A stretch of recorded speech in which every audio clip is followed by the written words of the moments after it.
hiding. So it's Friday night. Hello, UK Crime Book Club. We are live. It is Friday night, and this is always one of the best times of the week. Friday night, when you get two amazing authors on, it's just so much fun. So, right, introduce yourselves properly. Show off books if you've got them, because we've been chatting so much. I forgot to ask you. I think I've got one. And Jonathan, you've got your amazing chair.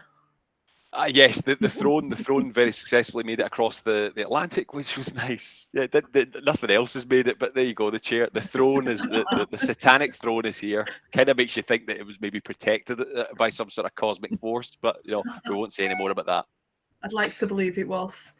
So go on, Jonathan, you go first. I'll go first. My name's Jonathan Whitelaw. I am a author, award-winning journalist, and broadcaster. My most recent book is The Bingo Hole Detectives, which sees a mother-in-law and son-in-law dynamic detective duo solving a murder in the Lake District in and around Penrith and Ullswater. And it was lovely reading about it because I love the lakes. I love Ullswater. Very kind of you. Just a beautiful part of the world. Yeah. Debs. Hello, I'm Deborah Masson, and I write crime fiction based in Aberdeen, following D.I. Hunter and the team. Hold Your Tongue, my debut, won the Bloody Scotland Best Crime Debut in 2020, followed by Out for Blood. This is really sad. They just happened to be on a shelf behind me. It wasn't planned. Seriously, it wasn't. And then From the Ashes is the latest and was recently longlisted for the McIlvanney. I was just saying before we went, yeah, absolutely. Woo! I was just saying before we went live that I've still got it open on my Kindle. Chapter 73, 88% in From the Ashes. And I'm sitting here looking at you and thinking, you can't ask her that. You can't ask her that. You can't ask her that. I answer to anything, honestly, I do. No, it's that I'll give stuff away. And obviously I don't want to know the ending. And I'm really hoping that I can't say anything. Can't say anything. I'm really hoping what you are hoping is what happened. Yeah. I'm confused. I'm totally confused here, but that's fine. I was confused before we started this conversation. Exactly that. I'll say, and this isn't a spoiler, the person that it's being hinted at the moment as doing the thing, or one of the things, I'd be gutted if it was them. I really want to believe they're a good person. But I'll tell you where I'm up to afterwards. I don't want to spoil it for anybody. Okay. And I hate spoilers. They drive me insane. So, no, I will not do that to anybody. But, go and read these books. Everyone just go and get the Bingo Hole Detectives and From the Ashes. Honestly, what a weekend you'll have. Feet up, cup of tea, glass of something. Oh. Thank you. Mwah. Hide in the bathroom to read like I do. Yeah. We've got some hellos already. So Kaz has tagged a few people for us. Thank you. Marion Todd is here saying hi, everyone. Looking forward to this so much. Laura's saying hi. So I have made a note that I am going to ask you about the Caledonia Crime Collective. So why don't we start with that while we've got lovely Marion with us? Certainly. Go on, Jonathan. The CCC are in action this weekend. CCC minus me, I think. Obviously minus me because I'm 4,000 miles away in Canada. I think it's minus two of you. I think there's five there. Minus me too, I must say. I apologise. There's still more than enough Caledonian crime talent that will be at St. Duthic. St. Duthic, that's how you pronounce it. They're having a fantastic festival up in the Highlands this weekend. So I believe the guys are on at 7:30 tomorrow night, or 7 o'clock tomorrow night. So it's a Saturday night slot, which will be brilliant. 90 minutes of them. So they'll be great. And of course, the CCC have been on UK Crime Book Club as well. It's good fun. We all had good fun at Bloody Scotland last weekend. Which actually, I'll be honest, I can't believe I'm saying that it was last weekend already. No. It's been a bit of a week, but it was good. It was good catching up and seeing everybody and just generally having a right old chit chat, having a right old chin wag about things. I'm sure they said when they were on last time, but it was a brainchild of Emma Christie. Yep. So she brought all 7 of us together, and it has been a real joy having people. It can be such an insular experience, this writing lark. So it's been so lovely to have people who's in the same field you can bounce ideas off of, share the good times and the not so great times. Yep. But to see them all in person last weekend, just the best, just a fantastic weekend. Really was. I think that's probably one of the best bits of the CCC for me has been that sort of. I don't want to make it corporate sounding like it's been a wonderful networking event, because it's genuinely not like that, and we do all have we've all become very, very good friends since whatever it is, 19, 20 months that we've been going. But the best bit for me is the is that sort of support, that because we all chat to each other every single day. We don't always have an event in person or online or what have you, but we speak to each other every single day about whether it's writing, whether it's the industry, or whether it's who you thought should have gone out in the Bake Off this week. It's been really, really special to be able to get to know Debs and everybody, really, because I think I'd known a couple of people from various events and things like that beforehand. Like I remember, I think Andrew James Gregg was the first one that I'd met in person, and we were at Noir at the Bar together in Edinburgh just before lockdown. And from then on, you've gone from one person to 6 other writers, and it's been really, really good fun, and we try and do as much as we can, but we speak to each other every single day, and it's all day every day now, because obviously I'm transatlantic, which means I wake everybody up at 2 o'clock in the morning local time, and then don't reply until I bother getting up till 12 o'clock UK time. So it works out perfectly for someone as annoying as I am. I think what it's made us realise as well is what a help it is having people who are in the same field. Absolutely. We're all spread out all over Scotland. So I think that's why we're keen in time. We have lots of ideas about what CCC is going to become, but in time to give that support and that leg up to the people that's coming up behind us. Absolutely that. I love that, yeah, because not only are you all writers and you've got other things in common, but just this friendship and this support element. There is always going to be somebody at the other end of the phone at any time of day or night, obviously, because Jonathan's over in Canada. So yeah, I love that. I find that with the book club, there's always somebody around. If you want to talk through something, you can. And we post on Christmas Day. We all keep each other going. If there's somebody that's kind of on their own at Christmas, obviously Christmas is on my mind, even though it's not Halloween yet. I feel like somebody somewhere's going to start throwing stuff at me in a minute. But there's people chucking stuff at the screen because I'm mentioning Christmas. But it's nice. I've never met such a supportive group of people. Yeah, absolutely. And it's.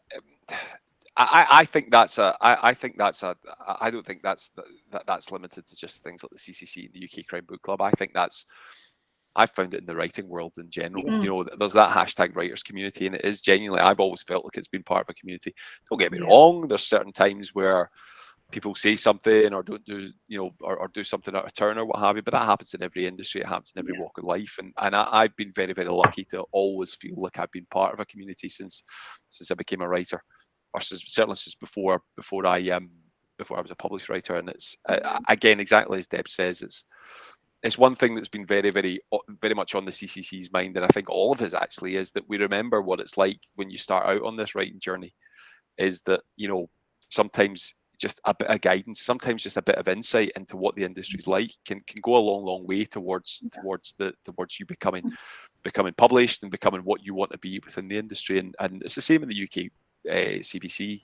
I see questions all the time and from users and stuff like that, and yeah, that's it. There's no point in hoarding information. There's no point in hoarding data. It's a community, and we all love books. We all love writing. We all love crime fiction. So why don't we all enjoy it together? So true. Absolutely. What kind of things have surprised you about the industry since you came into it? Good or bad? Or Debs, you go first. I think the main thing that surprised me is, obviously you think you're always aiming for when I get published. But then you actually realise that being published is just the start of it. And then it's learning how to promote yourself. It's no longer sitting behind a keyboard. You have to be out there on the trail. You may not be a person that takes it like a duck to water, but you have to be out there to be able to sell what you're writing.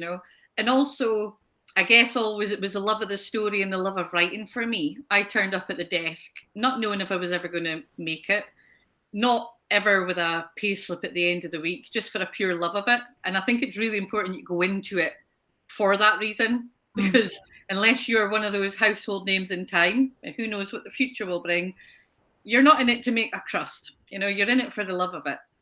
But at the same time, you do realize it's a big money-making machine, and it is a machine. And that becomes a bit of a reality that, just how everything works behind the scenes. And it's a bit of an eye-opener. But then once you get used to it, you're very appreciative that you've been given the chance. And hey, you're in the dream. You just want to stay in it then. So that's the main things that's really surprised me. Yeah, Jonathan? I agree entirely with Debs. I think whenever I'm asked what's the best advice that you can give to someone who's unpublished or want to be a writer, want to be a professional writer, is education. Learn how this industry works, because it is an industry. You wouldn't go and perform open heart surgery without having gone to medical school. So why would you think that you can become a published writer and an overnight sensation if you don't know how the publishing industry works? And sometimes that'd be though. Oh, absolutely. There you go. There's well, I'm not saying anything. Debs, there you go. You can have this one. But what it can be something as simple as knowing that you need an agent to go to certain publishers, or that indeed the opposite. Some publishers will take unsolicited manuscripts, or indeed what unsolicited means, stuff like that, and knowing what to send, to the expectation of waiting times with agents, and what agents to target and stuff like that when you start off. All these things. I didn't know any of these things when I first wanted to be a writer, and it's as much part of being a writer as the actual sitting down and getting the words, the 80,000, 90,000 words down on page. It's as much part of it. The expectation is there that about these things. And yeah, it is an industry. It's an industry within the arts, but that doesn't, exactly as Deb says, you've got to want to tell the story. You've got to want to be a storyteller first and foremost, because if you don't have that knack, that bug, it's going to come across in the product, and it's going to come across in the story. And quite frankly, you owe it to both yourself as a writer and your audience to want to do better than just paint by numbers or write by numbers. But it is an industry. Always remember, it's an industry. It's got some of the most lovely people that you're ever likely to encounter, but treat it professionally. Be a professional about it. If you want to write professionally, then you've got to be professional. And that's something that I encourage everybody to read into. And of course, that's the thing. Nowadays, it's so easy to contact people in the industry, whether it's groups like ourselves, the CCCs, on Twitter, getting in contact with people, or indeed agents and publishers and what have you. The barrier between the publishing industry and people who aren't in it has never been less. And there's always someone there that's willing to help and willing to offer some advice, and a leg up and anything else. So use it. That's it. But yeah, always remember that it's a professional industry, and do yourself right. I think coming back to what Jonathan said as well about wanting to write that story and wanting to turn up to the desk, it comes back to another argument about whether writing can be taught. And I'm a big supporter of courses. I do believe there has to be a talent there. But there's a lot of chat about, can you be taught to write and stuff?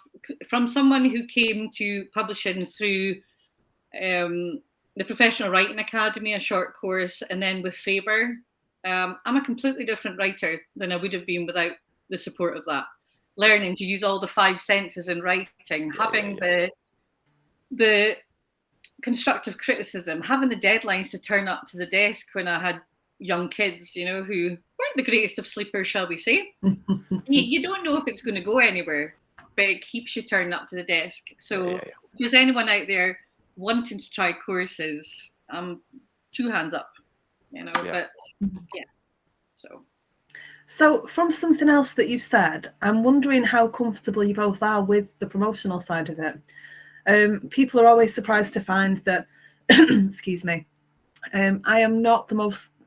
I'm more comfortable on camera now, but if you'd have told me 5 years ago this is what I would be doing on a Friday night, I would have laughed. I would have said absolutely not. There's no way. Too nervous, too shy. No. Well, you're doing a great job, Sam. Absolutely. Here, here. How do you both find it? Because obviously I've seen you both do interviews. I've interviewed Jonathan before.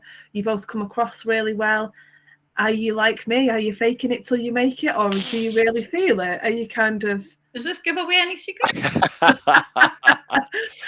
It's only 12 o'clock here on a Friday, so I'm on the water, unfortunately. Jonathan's got water. Deborah's got red wine. I have lager in a mug that my friend sent me. Yeah, no, it is an interesting question. Let's say I'm very much like my dad, where I can walk into a room and be the life and soul, or so I think. But underneath, I'm very much like my mum, and the legs are going like this. And later on, you think, oh, did I say the right thing there? Or was that okay? And the CCC know me, I'd say pretty well, because I wear my heart on my sleeve. My agent as well. He just despairs.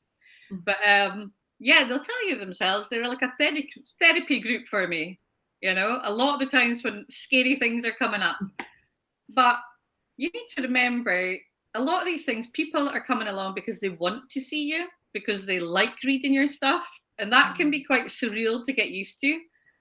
But the more I do them, the more I start thinking, well, I didn't make too much of a guffaw there. I didn't, that went okay. So the next one, and like you're saying, Sam, that confidence starts coming. But it certainly wasn't there naturally for me at the start. I very much like to hide behind my keyboard, but I'm often told I don't cut myself enough slack as well. So maybe it's a self-esteem thing, but certainly, no, I don't find it the easiest. I get nervous, but once I'm into it, I really enjoy it. I think, yeah, once you get in, you forget that the cameras are going, you forget there's people kind of start looking at you, and it does get easier. And then you start talking about something you love, so the enthusiasm kicks in, then you forget about the nerves, because it's not something that you're being forced to talk about, it's something that you actually love doing, and you're living the dream, so how many people can say that, so absolutely. Very lucky. Absolutely. Very true. Jonathan? I agree with Debs. The fact, I think we were chatting about it last week at Bloody Scotland, is that one thing that always hurts me is when you get someone who has fantastic talent and doesn't flaunt it, because I always consider myself to be utterly talentless and flaunt it far too much, and that's the it makes it so much easier when you've got the talent there to flaunt, as opposed to faking it to make it, as I am now going to constantly be saying that's the case. Absolute rubbish. Absolute rubbish. Yeah, complete toss. So, Hod's wallop. Very, very kind of you both. But yeah, I mean, it's 2022, right? And this is when we are authors. This is when we've been published. You've got to go along to get along, and maybe 100 years ago you'd be able to send off your manuscript, and everybody else would do without that. We live in an era, we live in a time where it's as much about the author as it is about the book. Yeah. I did have to bite my tongue a little bit.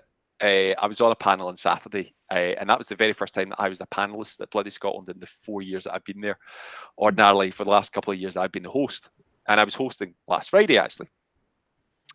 And I did have to bite my tongue at one point, or a couple of times actually, when I was a panelist, because I felt myself doing my host duties by trying to go, oh, I think we had a question up there. Oh no, what do you think about this, and what have you? And that was a really, really strange experience, because I'd never ever had it before. I'd never ever had that. But I think it's because I've been doing a lot of hosting and stuff like that, and it's been a while since I've been the subject. And again, being a journalist, you invariably feel really, really uncomfortable having the questions asked of you, as opposed to the one asking the questions. So it was a bit surreal. It was quite odd. I felt like I was having a bit of a meta crisis about my role in all of this.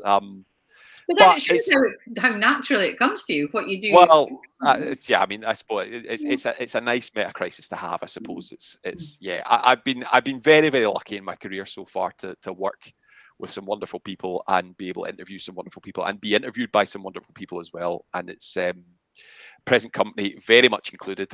And We'll take that, Adams. It's been all day long, Sam. All day long. It's been brilliant. It's been brilliant fun. And exactly as Deb says, you end up going on stage to an audience of however many people it is, whether it's 220, 200 or what have you. They're there because they want to hear what you've got to say about your books or your writing or what have you.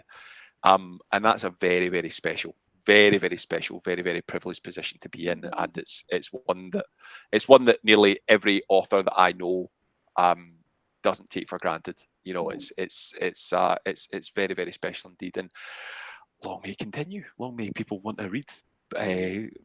Read full stop. That would work for me.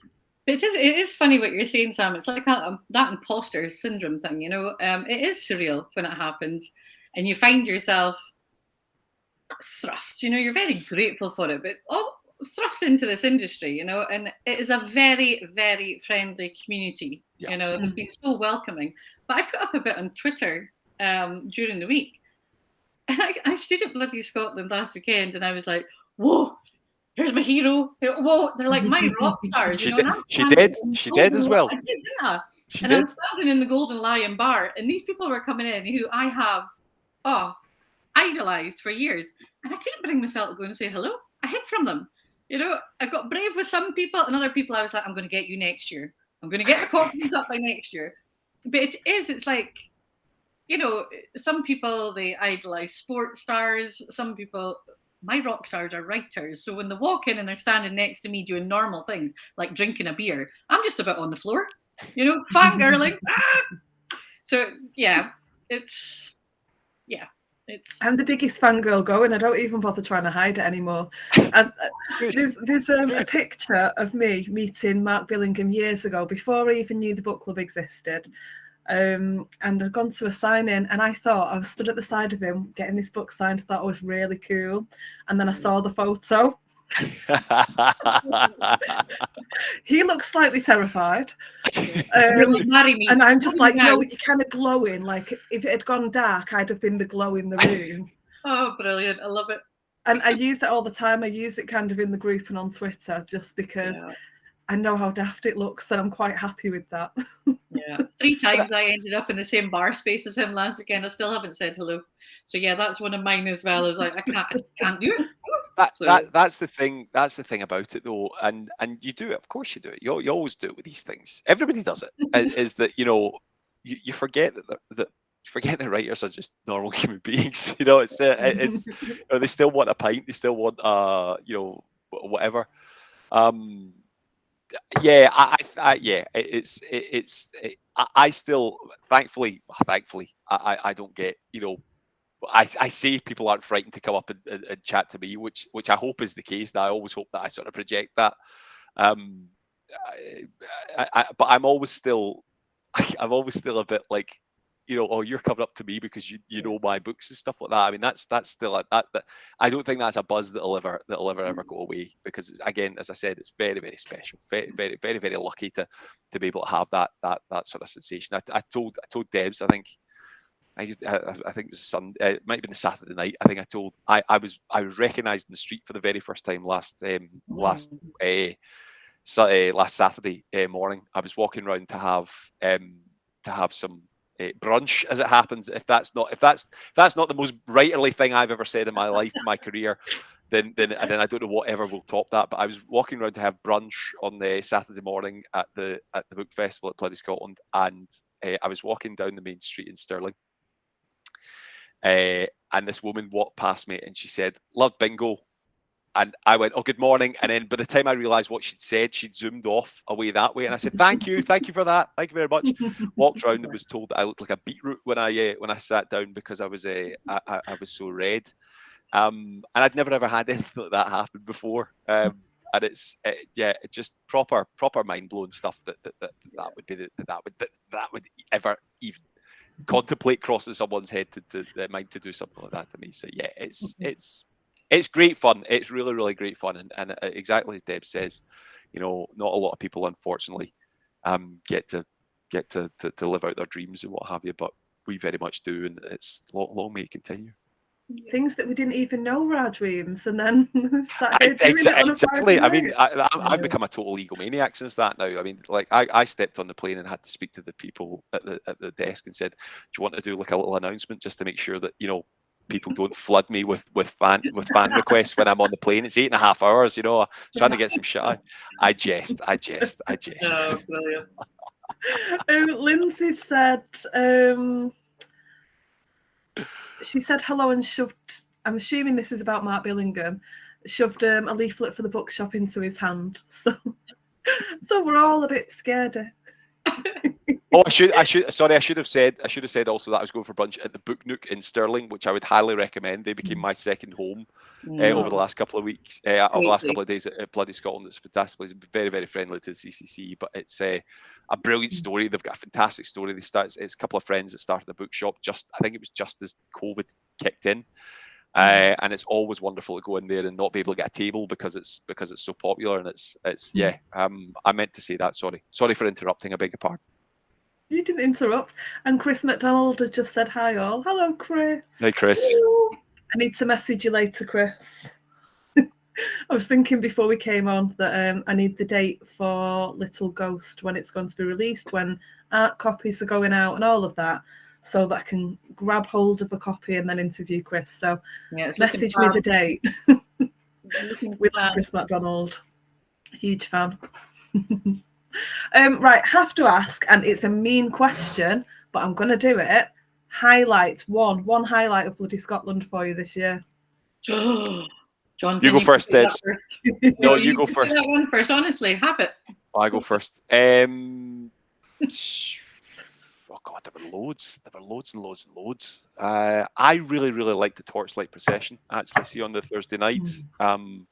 We were there, weren't we, Debs? It was the three of us, myself, Debs, and Andy from the CCC.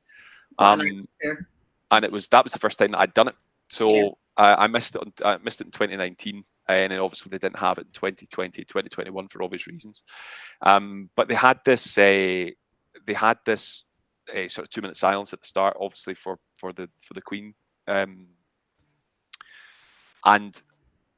I think the last 30-40 seconds were actually really, really eerie. Isn't the right description of it, but it was very, very poignant, I thought, because everybody had settled and all you could hear was the sort of flickering of the whatever it was, 200 torches.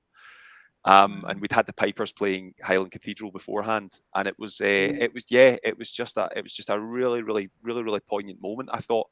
And the sun had set as well, but there was still a sort of a little bit of afterglow from it, because it was quite early on, wasn't it? It was about 7:30, 7:15 at night. Really, a really, really lovely moment. Really, really nice to be a part of it. And it felt very, very pertinent to what was going on, and brilliant. Loads and loads of memories, loads and loads of really, really special moments. But I think it felt like a really, really lovely way to start the whole festival. Actually, I thought it always looks incredible. I look at the photos. I am actually going to go. Finally, I'm going to get to go next year. Excellent. I'm really looking forward to already. I believe it's the 17th to the 19th of September 2023. Okay. I think they announced it today. Yep, I think they announced it earlier on today. I'm sure that's what I've looked. Round about then. Yep, absolutely. Looking at flights, looking at trains, looking at how I'm going to get there, because I don't drive. Nobody would let me behind the wheel of a car. I have no spatial awareness whatsoever. I just walk into everything, and I'm short, so door handles in odd places. It's not pleasant. Thank you. 15th to 17th. Donna said. Is that what I said? I've no idea if that's what I said or not. I think so. Donna said she felt like she wanted to fence, but anyway, Deborah, highlight from Bloody Scotland. Like John, I mean that was a fantastic kickoff, and you just felt united as one group and coming down to the streets. Yeah. But on a different vein, just purely because I had never ever met him, I actually had the privilege of finally 3 books in meeting my agent. So Oh yeah, I've wow! never met him in And person. I got to meet him as well, and I could. Do you remember? I couldn't believe that. I said I took a sort of step back because it was about 10, 15 minutes into the conversation, and I took a step back and said, "Hold on, wait a minute. This is the first time that you two have met in real life." Yeah, He's never lovely. met. Ollie's lovely. Yeah, he's absolutely lovely. And I also got to meet who is my new editor, who's going to be working on the book that I'm writing at the moment. So to meet the both of them and be able to go for a meal and that, I was just like, oh, I actually feel a part of it all now. You know, I'm usually up in Aberdeen and thinking London somewhere down there. But yeah, it was great. Really good. So many highlights, panels, fabulous panels, meeting people that I've read for years, meeting them with the CCC, fellow authors. But yeah, that was a particular highlight. So, like I say, 3 books in, finally. So yeah, it was That's good. so lovely.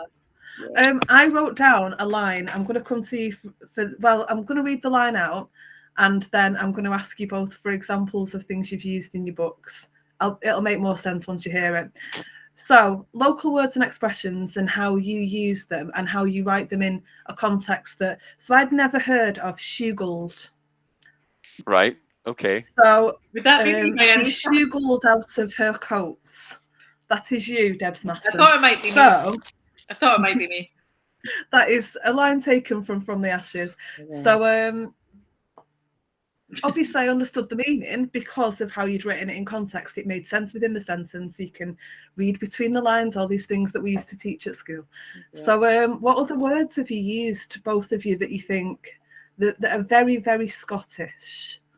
It's really funny you should bring up the shugled because my editor, who's English, said, I think you've done this wrong. It must be shuffled. No, it's shugled. I took it at face value because Marion Todd often shares different Scottish words. So yeah, it did last to the final. Funnily enough, I thought it was going to get moved back, but no, I got shugled in. So it's a good one. But it's a good one. It's one of those ones that, you know, it's very onomatopoeic, isn't it? It's, you know, you shugle out of something, you shake out of it. I wanted to shugle there, hearing it. Shugle to the end of the sofa. I do a lot of shuggling. I was complimented. Queen of the shugglers. I was complimented in a review for Hellcorp in 2018 in the Daily Mail, no less, for my use of the word stank for a drain. And that's apparently that's a very kind of west coast of Scotland thing, as a stank, to call it like a drain cover. I can't remember. I did look this up at the time when I was writing it, because I remember distinctly putting it in, and I can't remember if it's just any sort of drain cover or it's one of those ones that's like, you know, at the edge of the pavement that's grilled, you know, that will let the water run out of it like an overflow. I can't remember. I've always pictured it as one of those ones, but yeah, a stank is a stank is the draining manhole cover that I stuck in Hellcorp, and again it stuck, and I was complimented in the Daily Mail about it. Not a lot of people get complimented in the Daily Mail about anything, so I was it was a sort of double winning at life that day. I've got it somewhere. I've still got the screen grab somewhere. Yeah, I'm well proud of that one. Funnily enough, there's that because obviously the Bingo Hall Detectives is set in Cumbria. I picked up, you know, we went down there, we go down there forever, and you pick up certain sort of Cumbrian language, and it's got its own dialogue and lexicon and stuff like that. And one word that I got into the Bingo Hall Detectives was gadgert. Which I love, which is you've had far too much to drink. You know, you've been out getting I think Amateur says it as you were out last night getting gadgered. Or so, it's something along those lines. And I love that. I love the sound of that word. It's brilliant. It's a real proper kind of local British, you know, folk language type thing. Yeah, I was well proud of that one. There was a thing that Michael McIntyre, like a joke that he told years ago, comedian, and it was about how if you're really posh, you could kind of, use any word, drop in any word for getting absolutely leathered or drunk or whatever. Yeah. And he was like, "Oh, I was trolleyed, I was car parked," and it kind of just kind of works. I don't know why it works. Does. Yeah, absolutely that. Yeah, I was delighted because that was the thing when I was writing the Big Old Detectives. I had loads and loads of web pages open to things like Cumbrian dialect because I wanted it to sound. it to sound to sort of genuine, obviously, particularly with the dialect and stuff. And I knew as soon as I'd been going through the research and stuff like that, Gadget was going to get in there. In fact, I think I might have just written someone drinking too much just specifically to put that in. But it's a brilliant word. It's a fantastic word. I love all that though. I love really, really sort of local, phrases and terminology that you only get in certain areas and stuff. I think all that stuff's absolutely fascinating. I love the constructive language and how it varies. I mean, that's the thing. It's like the language between Glasgow and Edinburgh is completely different between Edinburgh and Dundee and Aberdeen and everywhere else. And it's the same with Carlisle and Newcastle, Manchester, Penrith. It's all so different, but actually, relatively speaking, the distance isn't it's not thousands of miles. It's really, really close, and you would have had a lot of cross pollination, obviously, over the centuries. Anyway, you don't want to hear me talking about that. That's No, we do. That's the last thing anybody wants. Nobody wants to hear about Jonathan Whitelaw's opinions on local dialect on a Friday night. We're here for a good time, for God's sake. I asked the question because I knew I'd get good answers from you. Oh, bless you. You're covering for me again, Sam. Thank you very much for that. Right, do either of you know what a ginnel is? Is ginnel a word that is used in Scotland? Ginnel? I've never heard of it, but it's not to say it's not used. How do you spell it? It's an alleyway kind of between two houses. And I think it's Ginnel. I've never heard of that. No, I like it though. I like it. I'm going to use it. Yeah. What about a barm cake? What do you call a barm cake in Scotland? So it's like a bap, a barm, a flat roll. Is that not a buttery, Debs? Is that buttery here, a rowie or a buttery. A rowie or a buttery, it's funny because bread's actually quite a bone of contention because I've had bacon butty before in my manuscript, and I've had a bap and a softie. And they've all been what is that? And I'm like, nah, it's just like a one, you put something in the middle, and then I completely fried their brains when I said buttery one time. So it's all bread related things that seem to raise a question. Different names everywhere. That's it. Yeah. Apparently I'm just trying to cause arguments now. Lindsay said it's an Edinburgh word. Which one, Lindsay? You'll have to tell me. Lindsay's got a question. Scottish word question. House coat or dressing gown? Now, I'm in Manchester. I'm a Mancunian through and through, and it's a dressing gown. And I'll fight you for it. Debs, will you go first? Whatever you say is going to dictate my answer, I think. House coat. Sorry, house coat. So, interestingly, I call it a dressing gown, but my mother and my grandmother always called it a house coat. Yeah. It was my grandmother and my mother that used to call it house coat. Yeah. So there we go. I think it's a generational thing, but I think I've always only ever called it a dressing gown. But I know what it is. Obviously, I know. Yeah. Brilliant. We've got we had some more comments. Oh, Lindsay said she used Jonathan as a marker all weekend at bloody Scotland because he's so tall. So I'm 5 foot. How tall are we talking, Jonathan? I'm 6'1", round about that mark. Funnily enough, that's the thing. That's not the first time that I've heard that. Even in this past week that I've been used as a marker. Jen Pegg from my publisher, she said exactly the same thing because she left me in the queue. She had to go pick up her tickets for something on Friday afternoon, and she came back and she said, "Jonathan, it's wonderful being able to go to a festival with you because you stand out head and shoulders above everybody else."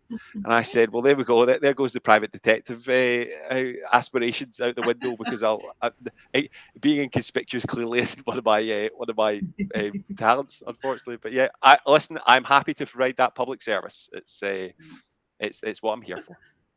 I'm the opposite. When we did the event in Wigan, people were meeting me in person for the first time. People assume I'm tall, 5 foot. I'm dinky. I'm like this big. Put me in your pocket. And that's all. It was like the talk of the whole thing. How short is Sam? I was like, but my party trick when I could wear heels, I've got a bad back, I can't wear heels. When I used to be able to, my party trick was taking them off to show just how short I am. And people are always like surprised as they followed me down. Like, where did she go? So no, I am tiny. We have joked that I'm going to have to tie a balloon to myself at events. Love it. Just makes you a target being this tall, trust me. And also you bump your head off of things. Like, you know, Oh, I can that's I can one attest. thing. I can attest that see the black and yellow tape that pubs and shops and all the rest of it put above low staircases. They don't work. They don't work. It's I actually just think something to it's bump worse into. for short people. I know you probably bang your head more often, but because you expect it, you won't whack it as hard as I will. It's true. That's very true, actually. I never expect it, so I really stun myself when I bang my. I told you I'm clumsy. Always walking into stuff. Oh my word! It was I'm after just back on the football at bloody Scotland with Jonathan. I opened the door of Golden Lion. Here was he standing there, and the hair was all ruffled, the long flowing locks, still damp from the shower. You could see the excitement of the football match on him. I said, I don't know if you're a sports star or a writer this evening. We're looking very dapper. So yeah, you know, high from the football match. Very, very, very complimentary, Debs, both then and now. And I heard he was very the competitive as well. The fiver I stuck in the post clearly wasn't enough. You need more. We should really talk about what you're both working on at the moment. So give us a clue. You go first, Debs. You go first. Okay, I have now written 3 books in the D.I. Eve Hunter series, and I'm currently writing a standalone. Still based. Sorry, I'm just going to interrupt you. When you said that about the Eve books, my foot involuntarily started getting giddy. My right foot started bouncing because I'm dying to finish this book. Oh, you've made my night. Thank you. Carry on. Sorry. Yes, so I'm currently writing a standalone, still based in Aberdeen, but it's a crime thriller, and it is about a rogue CCTV operator. Let's say he's a glitch in the system. And it also explores the vaults beneath the main drag of Union Street in Aberdeen.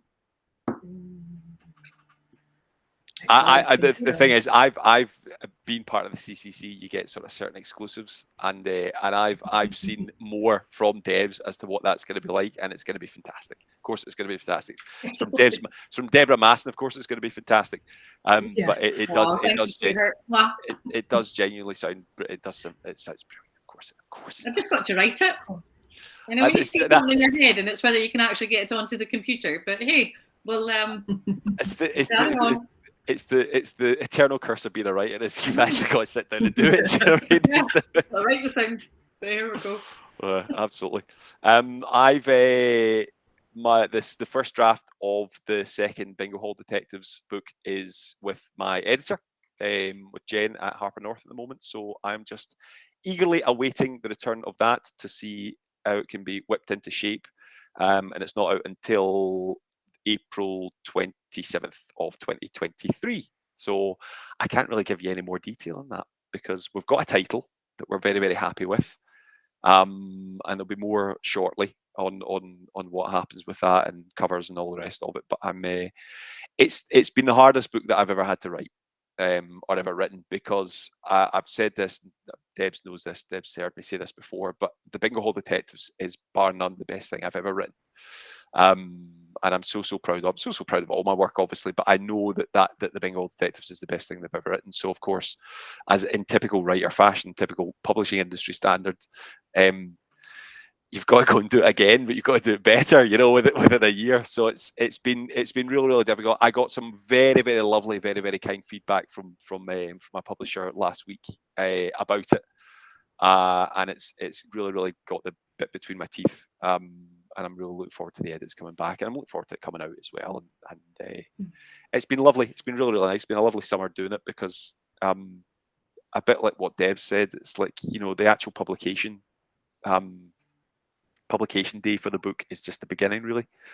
And what's lovely about this, obviously, it's the second in the series, so you know it's been great. It's genuinely been great being able to sit down and spend some time with the characters and the setting and the location and stuff like that. And it's hopefully it's going to be a good one. Hopefully. Of course, it will be. How exciting! Leslie Lloyd just said Deborah's book sounds good. I've still got it open on my Kindle, 88%, and the foot's going again. The foot is tapping again. Oh my word!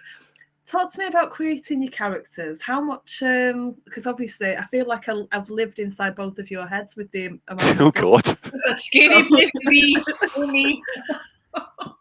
So how how did you learn how to write such amazing characters?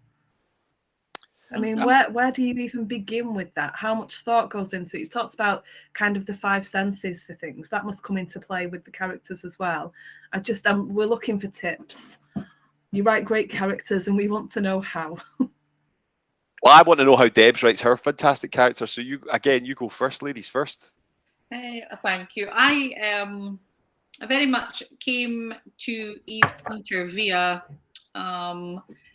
a short 6-week intro to crime writing through the Professional Writing Academy.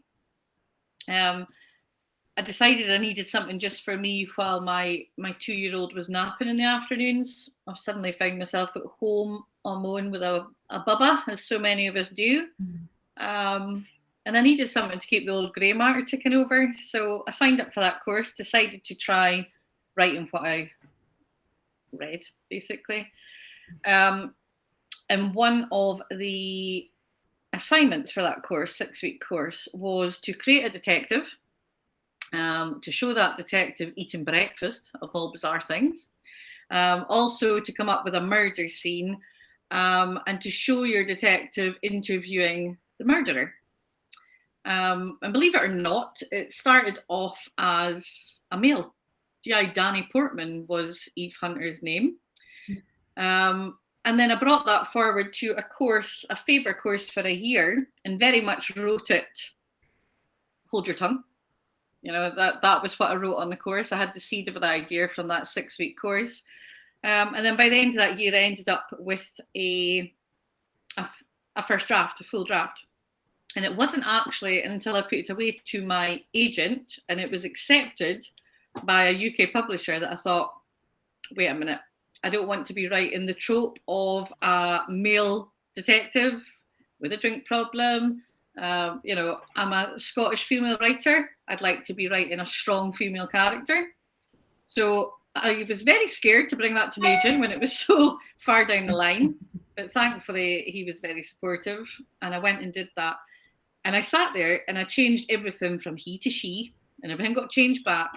But bizarrely, I didn't end up having to change any of the mannerisms or any of the things that I had for him, because she ended up being such a, I don't know, a feisty, hit the ground running character that I thought, that's the woman I would have, you know, tried to create in the first place.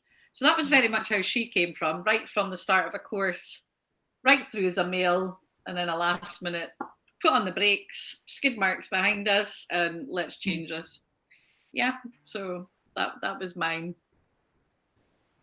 Told you it would be Jonathan? good. Told you it'd be good with Debs. Debs opens the can. I mean, it's really hard. It's really hard with the Bingo Hall detectives, because I think Amita and Jason, the two main characters, are two detectives. They just felt like such a natural creation. You know, they genuinely just came pretty much instantly fully formed, and then you add little quirks and things like that as you go along. So again, without any sort of spoilers, you know, Amita is this, you know, upstanding member of society, and she you know, she's in the WI, she's the Bingo Hall, she's into everything, very much a pillar of the community, and she's a fitness freak and she goes running and stuff like that. But she also likes a cheeky cigarette when the house is empty, you know, when the grandkids are away and everyone else is gone. And that was something that just came about. It just came out of nowhere. It wasn't that I was looking to create a flaw in this character and like that. It was just, I think it's maybe about 6 or 7 chapters in that we learned this in the first book. And it just felt like a really natural way to both tell the story at the time, keep the story going, but to do it, you know, I could have had her just go to a cafe or go for a walk or what have you. But I thought, no, do you know what? Let's show that she isn't. You know, she might appear perfect and she might like to think that she's perfect, but actually she's not. And you know, nobody is. Nobody's perfect, as they say. So little quirks like that, you know, even little quirks like Jason being really bad with technology, but Amita isn't. She's the opposite. She's fantastic with it.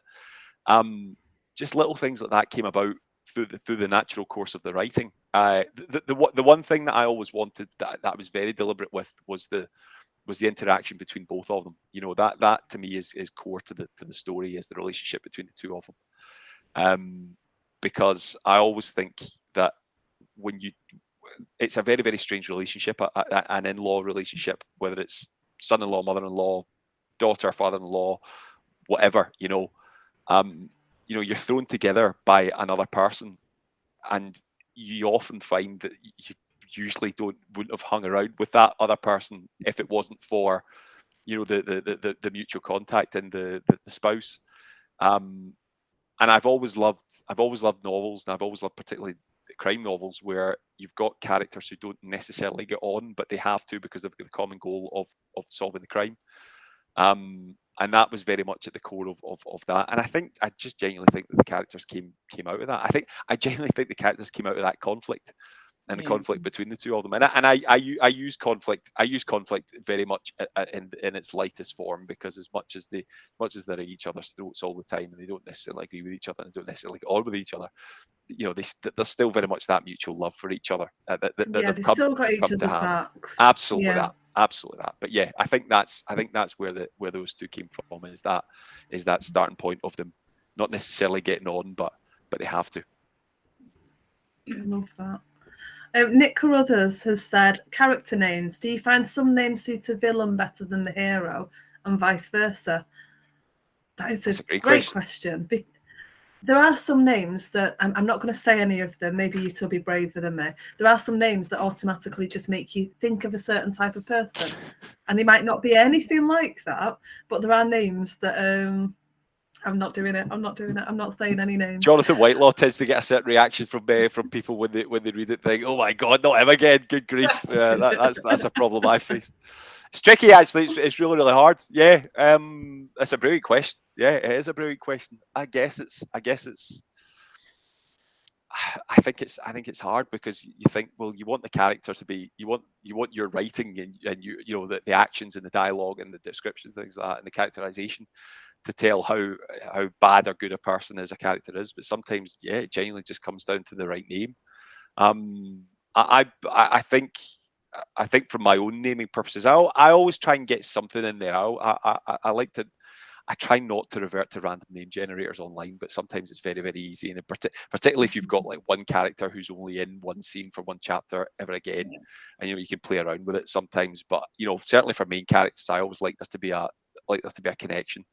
So, for example, Jason, he's Jason because I was reading Stephen Fry's Heroes at the time when I came up with the idea, and I loved I love those books. I love, if you haven't read Stephen Fry's sort of Greek mythology trilogy, I would highly recommend them.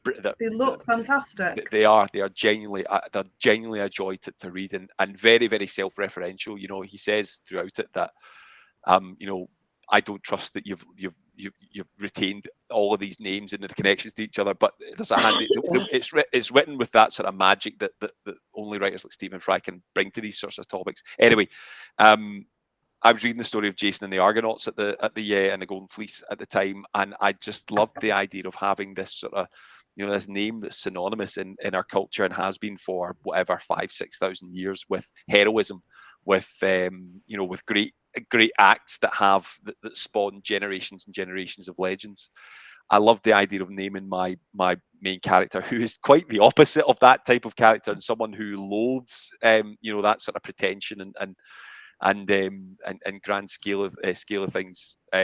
He hates all that kind of thing. I thought that was quite fun to torment him, really. And that's it. It's my world. I'll do what I like. Yeah. Debs? I'm terrible. I don't think I put too much thought into names. I'd like to think that I do, and I'm terrible as well. I'm not a planner, so I don't have a file of names that I've used. So I'm forever looking back through it, going, "What was her grandma called again?" You just need to, next time you go through it, just slap a post-it note on the front. I know, it's just a very make it good up. idea. I'm so terrible. And then I'm like, what colour were their eyes again? What did they do for a job? I am so bad. Really bad. I think I can hear Marion Todd's teeth grinding. Even from 4,000 miles away at this stage. I agree. You should know better. I'll probably come off this talk to a very stern text. Absolutely. She is the Excel planner queen. She is. But, she is. Yeah. I don't do anything like that. But I think as well, it's interesting because you've got me thinking. But I think because I tend to drop in chapters where I'm looking through the eyes of my villain, I obviously don't want to give that away to the reader, so I don't name them. Yeah.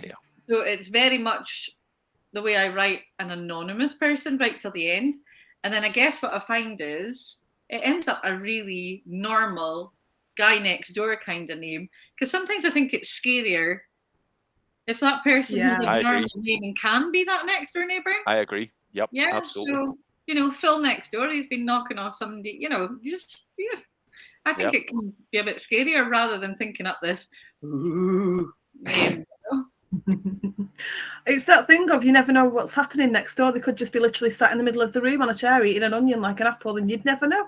Yeah, exactly. Unless you what an image! What an image! Yeah, my niece shared that on Facebook, and it's just stuck with me for ages. Every once in a while, I think, are the people just sat eating an onion like an apple? What are people doing? What are we not privy to? Maybe we don't want to know. That's it. No, you don't. Ignorance is bliss in these cases. That's why we all read crime fiction, to find out what they are doing. Marion said she's not even listening. Yeah, la la la la la la la la la la. Lindsay Lynn said, "Why did I take my husband's surname? Lindsay Lynn sounds like a villain." It does. Imagine a cloak flowing in the dark. It does. Yeah. It's got a Marvel. It's got a Marvel quality to it. I like that. Yep. It is fabulous. It's almost 8 o'clock. I can't believe it. The hour has just disappeared. Well, listen, we've been speaking absolute rubbish because that's an hour. The poor people. So sorry. I've just done nothing but laugh and grin. Like my cheeks are hurting from grinning. I've done nothing but grin for an hour. Give everyone a reminder of your books, where they can buy them, what formats they're available in. Sell books, and people go and buy books. You go first, Debs, as always. Ladies first. I have a lady. Wow, I don't get called that very often. I'm chuffed. So this is my 3 that just happened to be here. Hold Your Tongue, Out for Blood, From the Ashes of the Latest. All available on Amazon, All Good Indies, and Waterstones. And also available in ebook, paperback, and audio. Excellent. Jonathan? Very well done. Bingo Hall Detectives, available now from, very much like Deb's, all good bookstores, independent bookstores, Waterstones. There's an audio version of it narrated by a wonderful actor called Sid Sagar. He did a wonderful job with it. I was absolutely blown away when I heard the audio version of it. But yep, e-version as well. It's everywhere. Everywhere, you can't escape it. It's a complete media frenzy. Exactly. It's everywhere that I can't even speak anymore. There you go. Well, thank you both so much for joining us. Thank you everyone for questions and comments. Thank you so much. Donna's just said thank you so much. Debs, I'll be checking yours out. Jonathan, meeting you was one of my highlights of bloody Scotland. Looking forward to reading the Bingo Hall Detectives. Donna, you're gonna love it. Very, very kind. Thank you. Nick Carruthers said, "Thank you guys, good fun." Laura said, "Thanks, very interesting chat. I need to check what's in my Kindle section of TBR pile, e.g. is Bingo Hall already there? Then add both authors to my shopping list as required." Oh, well, yes. Very kind. Thank you. More lovely comments from Leslie and Marion as well. So thank you. I've been so looking forward to this. Thank you. Thank you, as always. It was brilliant. Absolutely loved every minute. Thank you both. Thank you. Pleasure. Thank you for having us.